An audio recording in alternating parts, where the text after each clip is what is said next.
the noise of the rushing world.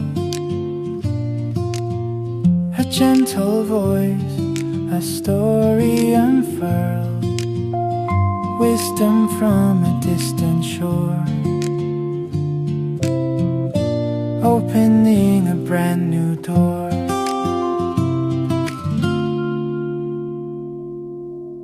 The air seeping through the window tonight has grown noticeably softer. Spring, which seemed so far away, has arrived with a quiet urgency, coaxing a pale green vitality from the tips of the branches. As the warmth of the daytime sun recedes, it leaves behind a breeze of just the right temperature, one that seems to tap gently at the corners of our hearts.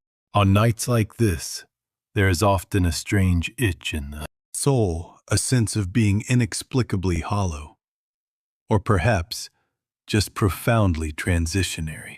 We spend our busy lives pouring out thousands of words, yet we often find ourselves lost, unable to find the single, precise term to describe the true state of our inner world. Tonight, I want to sit quietly beside you and unfold a map of the heart together. The book we are exploring is The Dictionary of Minds by the poet So-yeon. Since her debut in 1993, she has been a weaver of language, catching the microscopic temperatures of human emotion and gifting them back to us. In this work, she gives concrete names to the feelings we've never quite been able to explain.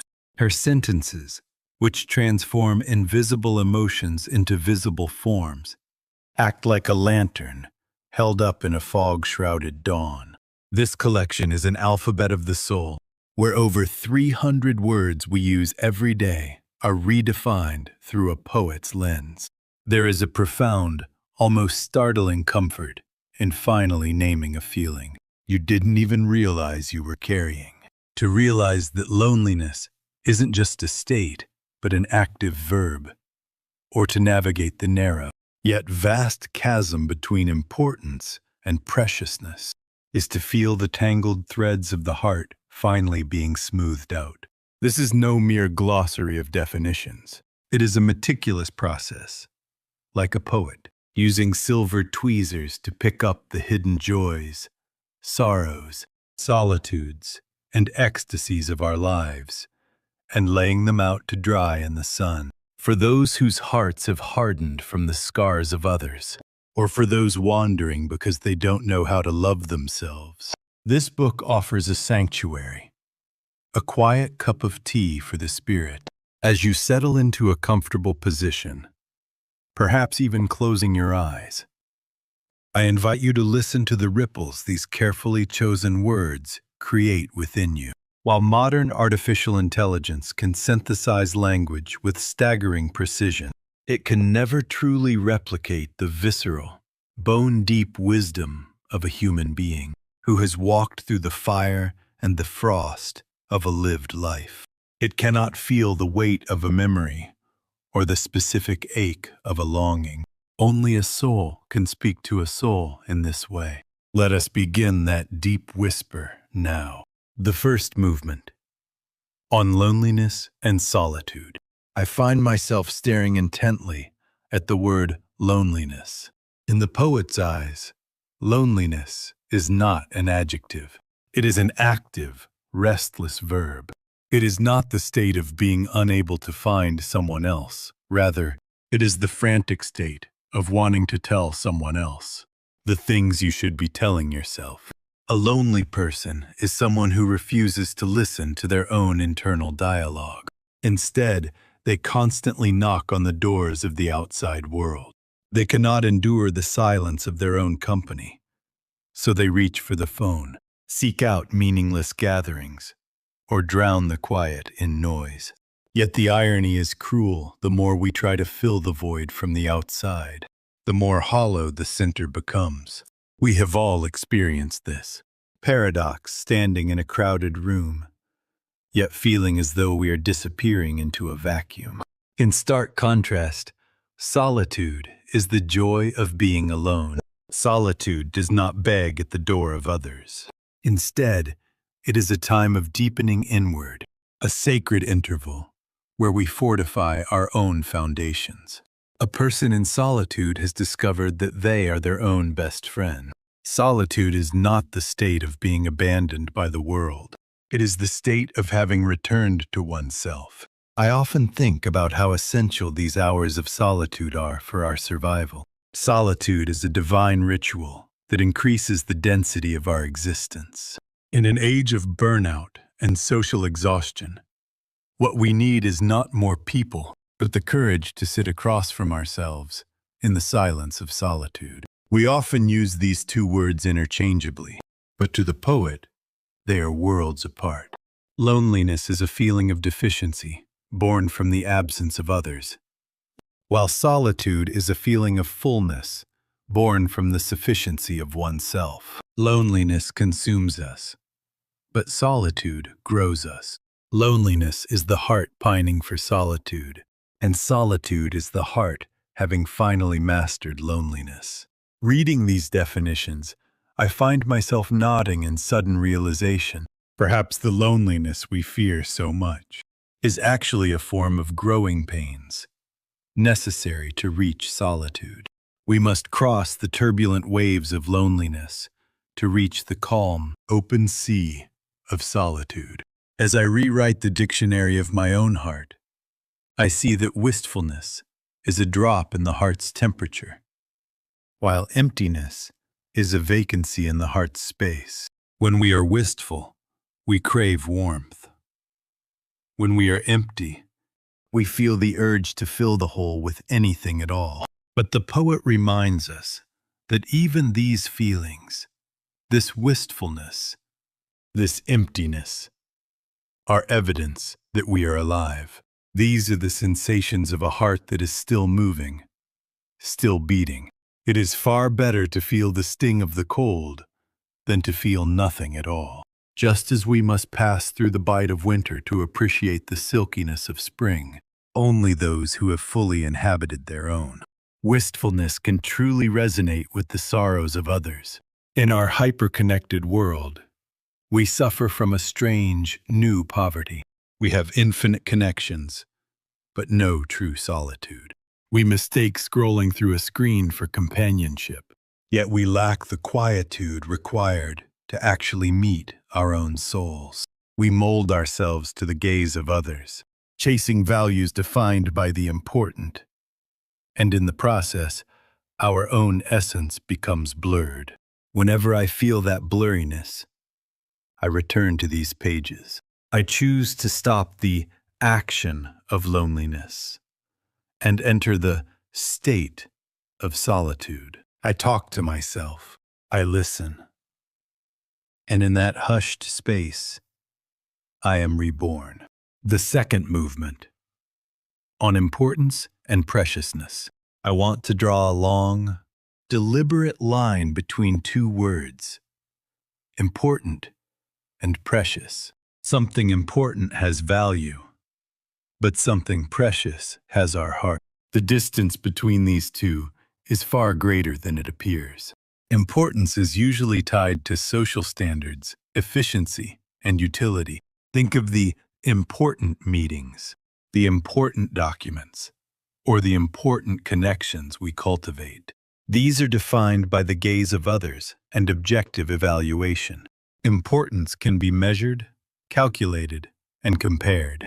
Deciding what is more important and what is less important is the work of the head. It is the realm of cold, calculating reason. But preciousness is a sovereign territory where only the heart can rule. No matter how old, worn, or objectively useless an object might be, if it is stained with our touch and imbued with our memories, it becomes the most precious thing in the world. Preciousness cannot be exchanged. It is an attachment to a unique, singular existence that can never be replaced by another. The poet says it beautifully. The important is what makes life inconvenient if it's gone. The precious is what makes life hurt if it's gone. This sentence catches in my throat. We spend the majority of our lives tending to the important. We run toward higher salaries, better homes, and more impressive titles. Yet, the strength that actually sustains us comes from the tiny, precious things we often overlook. We try to possess what is important, but we try to protect what is precious. We want to stack up important things to prove our worth to the world, but we want to cherish and nurse the precious things just because they exist. The poet asks us, are we so distracted by the noise of the important that we are letting the precious slip through our fingers? Sometimes the important even oppresses the precious, like sacrificing precious time with family for an important promotion. But at the final threshold of life, what remains is not the memory of how important we were, but the memory of what was precious to us. Recovering the sense of what is precious is the true work of managing the heart. It requires the courage not to trade your preciousness for someone else's importance. It requires a steady gaze that stays fixed on where the heart actually lingers, rather than where the world says it should go. This is the only path back to self-esteem. It doesn't matter if others find your treasures trivial. If they are precious to you, that is enough. A nameless wildflower by the road. A dried petal in an old book if your heart is in it. It is a treasure beyond measure. We fall into the trap of importance far too often. We crush our precious feelings to become superior to others, or to meet societal expectations. But importance earned this way is as precarious as a candle in the wind as soon as someone more important or something more valuable appears. Its light fades. Preciousness, however, is immutable. Because it is not subject to comparison, it fills the inner self forever. Tonight, among all the important tasks cluttering your mind, is there a precious feeling that has been pushed into a corner? I hope you take a moment to find that feeling and hold it close. The third movement, on joy and happiness. Let us sit for a moment with joy and happiness. I want to be happy has become the most common mantra of our time. Yet we frequently confuse the two. Joy is like a sudden firework in the dark. It is intense, hot, and brilliant, but it is an ephemeral flash. We feel joy when we eat something delicious, receive a long-awaited gift, or achieve a difficult goal. Joy makes us erupt. It makes us exuberant and light. But when the firework fades, the darkness can feel even deeper. A life dependent solely on joy is a life destined for a perpetual hunger for greater and greater stimuli. Happiness, on the other hand, is not a firework. It is more like the steady ambient warmth that fills a lived-in room. Happiness is less a result and more a capacity. It is not something that happens because many joyful things occurred. It is the strength of the heart to maintain peace, even in the midst of unhappy events.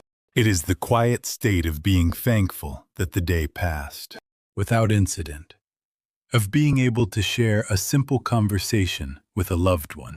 I love the poet's description. Joy is the exclamation, "Wow!" But happiness is the sigh of relief. Phew. That sigh of relief is the most peaceful sound in the world, the sound of all tension leaving the body as we return to our true selves. Joy is pungent and stimulating, but happiness is subtle and clean. Joy is easy to share and display to others, but happiness is deeply personal and quiet. Happiness doesn't come in one giant lump. It is scattered in tiny, humble crumbs. We must be the kind of people who are diligent enough to pick up those crumbs. The cool glass of water in the morning. The way the sun hits the windowsill. The warmth of a hand noticing these crumbs is the very essence of happiness. An AI can calculate the conditions for happiness based on 1 trillion data points, but it can never experience the day, bone-deep relief of that sigh over a simple cup of tea. The obsession with having to be happy can actually make us miserable. It forces us to deny the imperfections of the present and constantly crave a better future state. But the poet encourages self-sufficiency, to affirm yourself exactly as you are, to have the courage to stay in the moment, even if it's lacking or sad, is the real path to happiness. Happiness is not a destination in the future. It is an attitude in the here and now.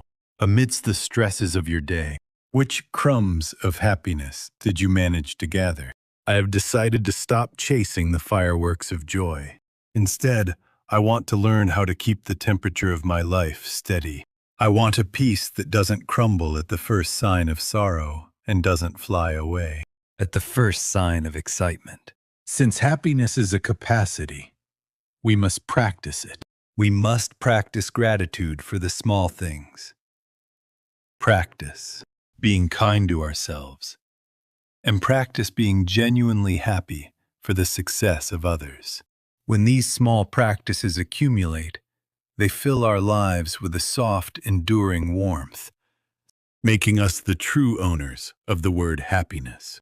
The fourth movement, on sadness, wounds, and tears. Finally, let us speak of sadness, wounds, and tears. The poet describes sadness as the washing of the soul. Sadness makes us humble and brings us closer to the fundamental truths of life.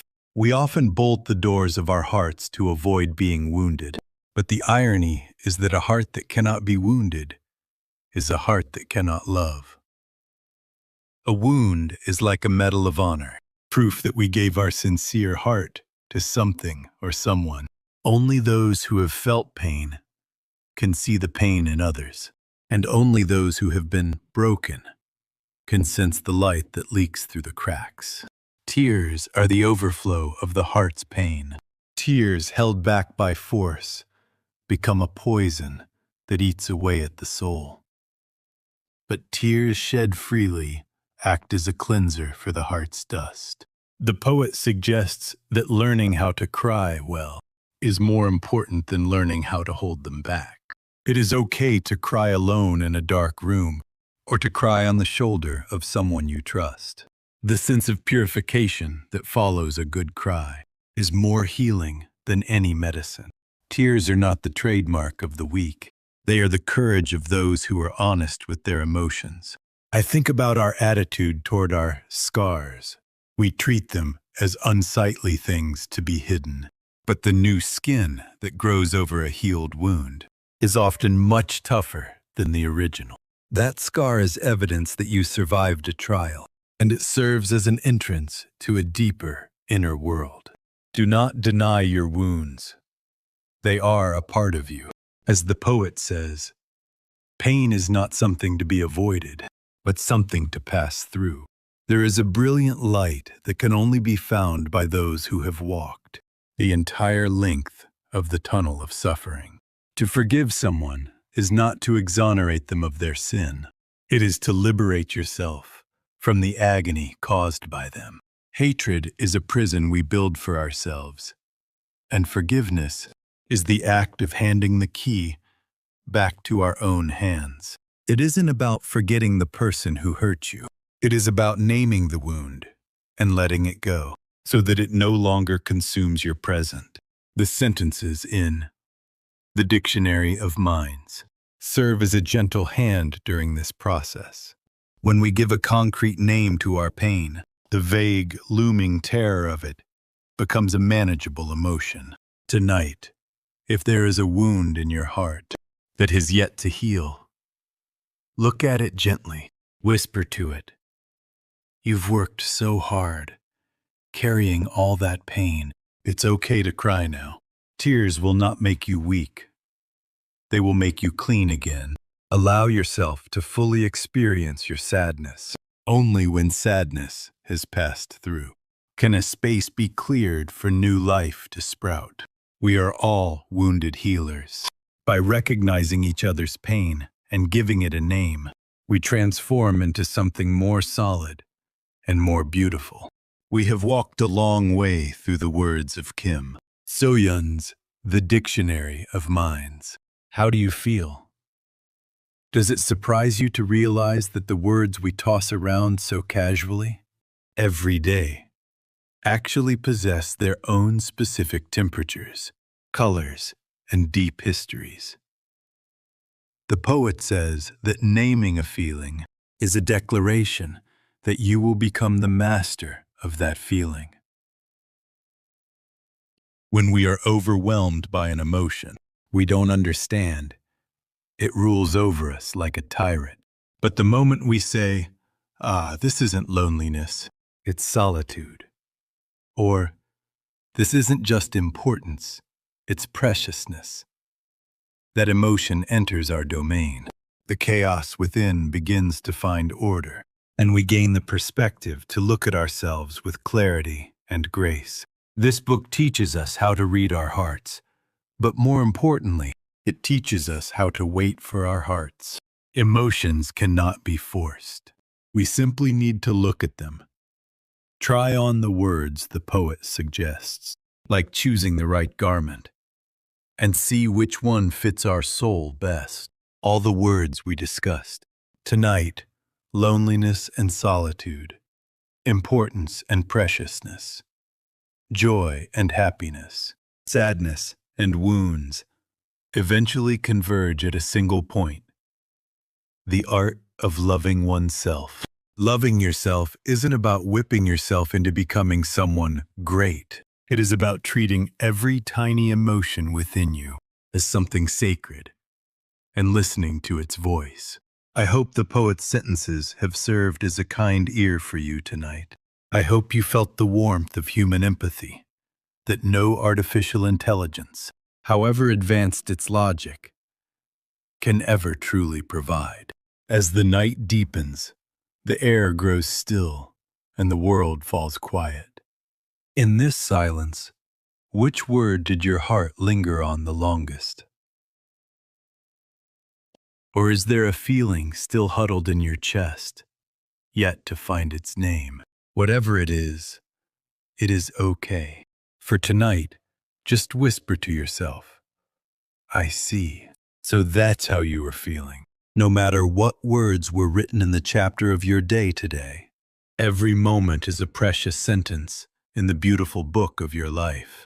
On days when you are weary, open this dictionary of the heart. Let the poet's refined language comb through your tangled thoughts. Thank you for being here with me. I sincerely hope your night is as delicate and peaceful as a poet's line, and that tomorrow you wake with a heart as clear as a newly named emotion. Sleep well. I am always here, rooting for your precious heart.